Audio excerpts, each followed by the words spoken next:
microfone, tá bom. Primeiro, boa tarde para todos vocês. Obrigado a todas e a todos. Obrigado aos meus colegas cinegrafistas que estão aqui também. Ao lado da Renilda e do Roscieli, nós vamos fazer a coletiva. Aliás, voltando a usar essa sala, que há 2 anos nós não utilizávamos. Essa é a sala de briefing e de... essa é a sala de coletiva. Embora amanhã ainda vamos estar fazendo coletiva lá do lado de fora, na quarta-feira, na outra semana também. São as minhas 2 últimas coletivas, aliás, como governador do estado de São Paulo. E talvez essa seja a última sobre o tema da educação. Então, como nós atrasamos um pouquinho, para não prejudicar vocês, nem os horários de fechamento, nós vamos direto para as perguntas. Vou, como sempre, pedir a gentileza de que seja uma pergunta por jornalista, e aqui a gente divide a resposta. Então, vamos começar com a Mayra de Jaime, da Rádio TV Bandeirantes e Band News. Mayra, já com o microfone na mão. Boa tarde. Sua pergunta, por favor. Oi, governador. Boa tarde para o senhor, para todos. Bom, a minha são duas, mas são 2 curtinhas. Uma é só para saber de planejamento de contratação de professores, né, com a ampliação. E a outra é sobre o número de vagas gerais, assim, sem ser só de tempo integral, porque quando você amplia o tempo integral, você tem alunos ocupando por mais tempo as salas de aula, os professores, e aí alguns servidores reclamam que isso pode impactar no número geral. Obrigada. Maravilha. Obrigado, Mayra, pelas 2 perguntas. Como diria o governador, paga a multa no final. Mas dizer o seguinte, bom, primeiro, nós estamos abrindo o processo de adesão. É justamente para a gente poder ter o planejamento, que a adesão começa agora, e o início é de poucas escolas, mas em torno de 100 escolas.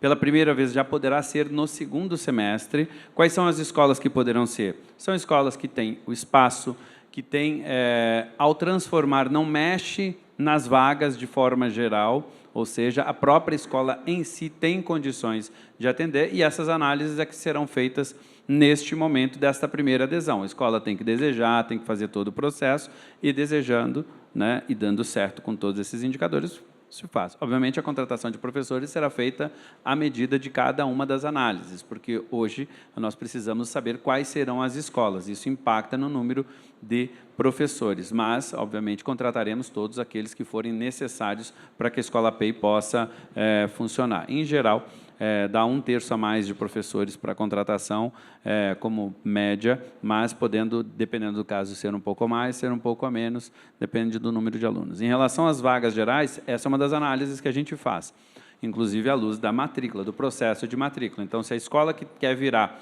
está numa região densamente populacional e precisa de ampliação, conseguiremos fazer as ampliações para 2023?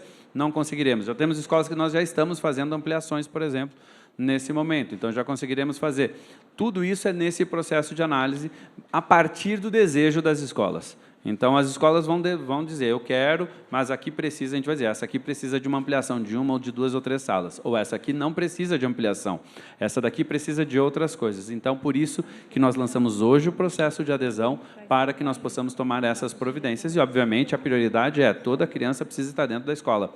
Se uma escola desejar, mas estiver num lugar que eu não tenha a solução de curto prazo, e vá prejudicar a matrícula de outros alunos, por exemplo, aí essa escola não vira, como a gente já tem escolas que não podemos virar ainda por situações como essa. E aí a gente está construindo escolas, está ampliando escolas, aí são aquelas que entram no médio e longo prazo, e a nossa ideia é poder virar todas as escolas no máximo em 8 anos aqui no estado de São Paulo. A gente está desenhando um plano para isso, 8 a 10 anos no máximo, porque envolve plano de construção, plano de ampliações e tudo mais. Mas tudo parte da adesão. A partir das 1.000, 2.000 que quiserem virar, se todas quiserem, a gente vai dizer, essas conseguem, essas não conseguem, e o que a gente vai fazer para resolver cada um dos problemas para que elas possam virar. Okay? Obrigado, Roscieli. Mayra, obrigado. Agora vamos para a Vanessa Lorenzini. Tudo bem, Vanessa? Boa tarde. Boa tarde, governador. Boa tarde a todos. Consegui entender um pouquinho mais sobre os horários e sobre o currículo também.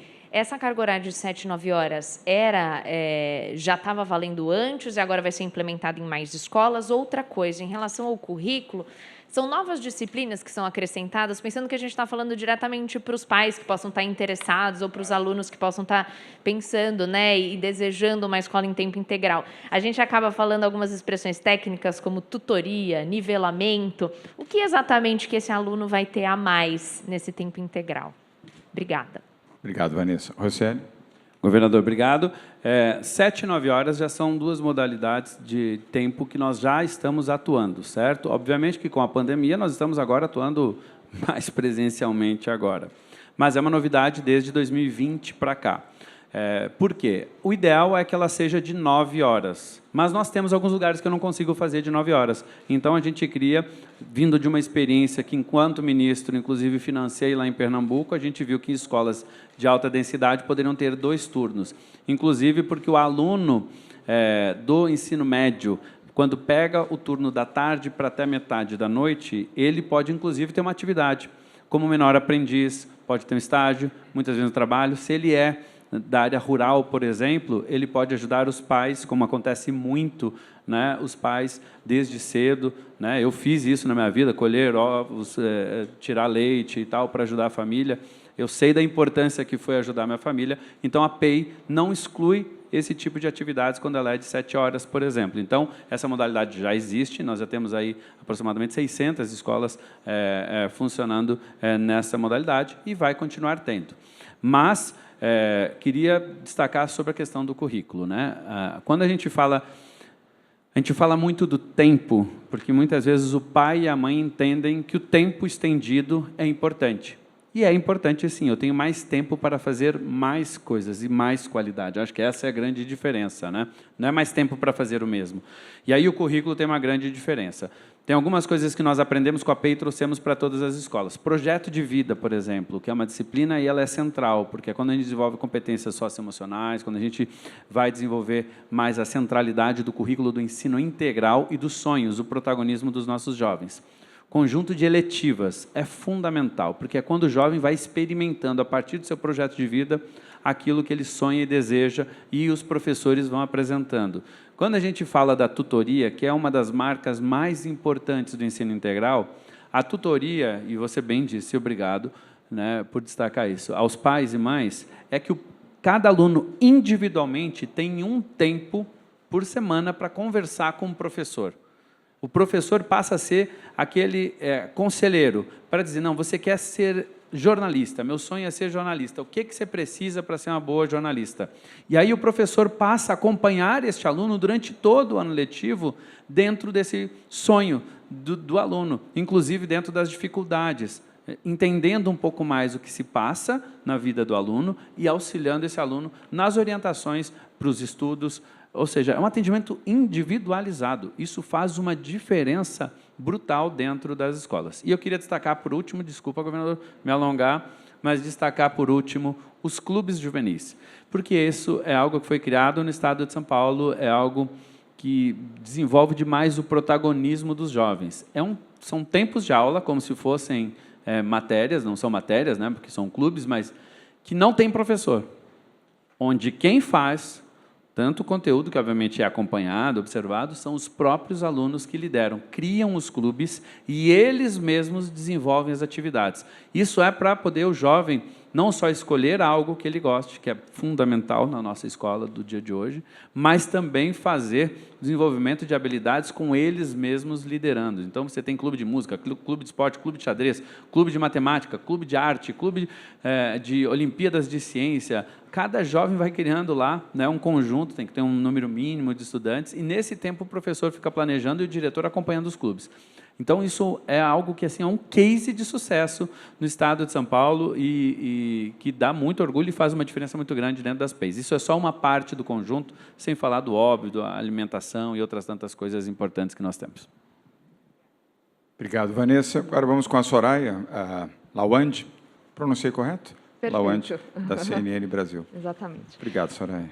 Obrigada, agradeço. Boa tarde, governador, secretário. Bom, você acabou de dizer já que hoje é o lançamento da adesão das escolas. Só para a gente entender, vocês podem negar a vontade da escola de virar uma PEI e o que ela precisa em sentido de infraestrutura, né? E se já há aí um valor, por exemplo, a ser investido para essa questão de reformas, no caso de vocês aceitarem que a escola vire, então, PEI.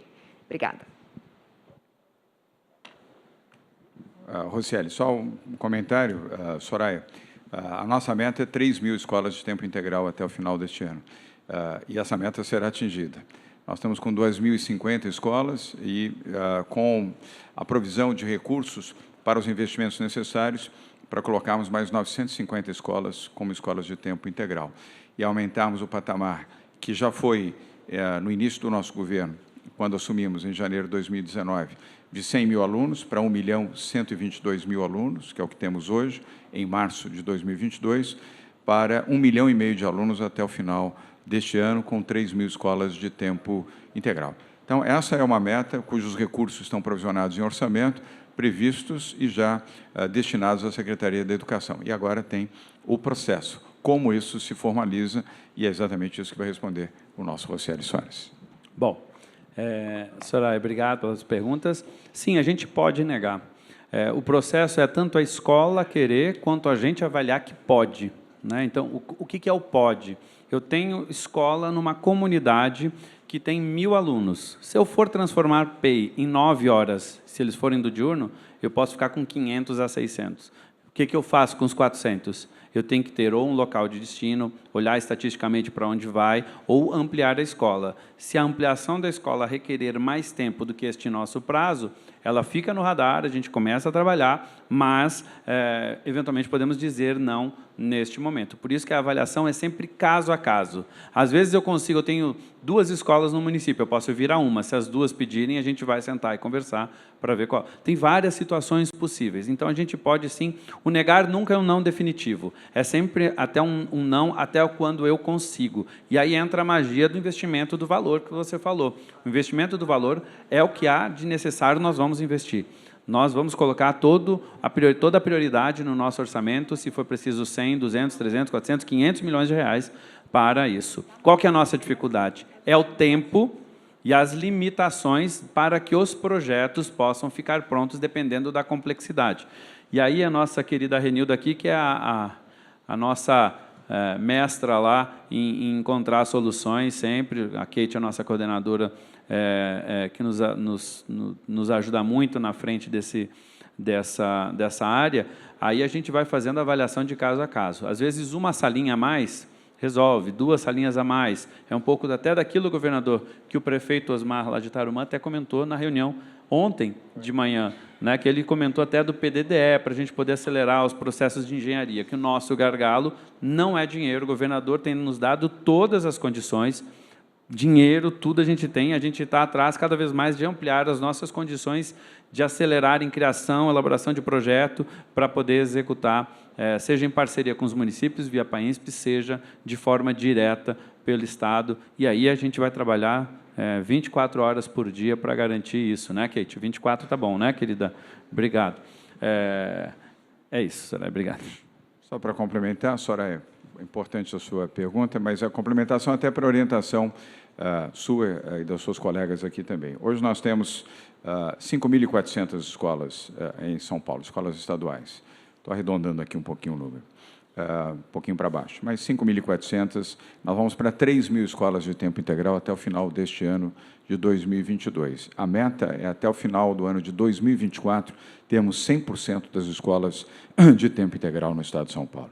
Isso é uma transformação. São Paulo já tem o maior número de escolas e de alunos de tempo integral do país.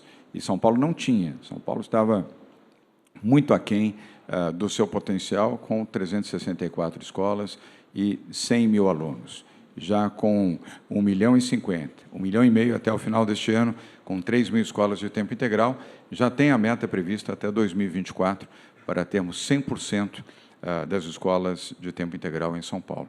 Esse é o desafio, e eu tenho certeza que a continuidade com o Rodrigo Garcia, sendo eleito, e será, essa será uma meta que será cumprida por São Paulo também. Então, é importante a projeção daquilo que nós temos hoje, olhando o futuro. Aliás, um bom governo é um governo que projeta o futuro, não olha só o momento presente ou o momento da sua gestão, olha além da sua gestão, provisiona recursos, planeja e coloca em condições dos seus sucessores, seja ele quem for, eu pessoalmente espero que seja o Rodrigo Garcia, mas condições de poder avançar e termos até o final de 2024 todas as escolas estaduais em tempo integral aqui.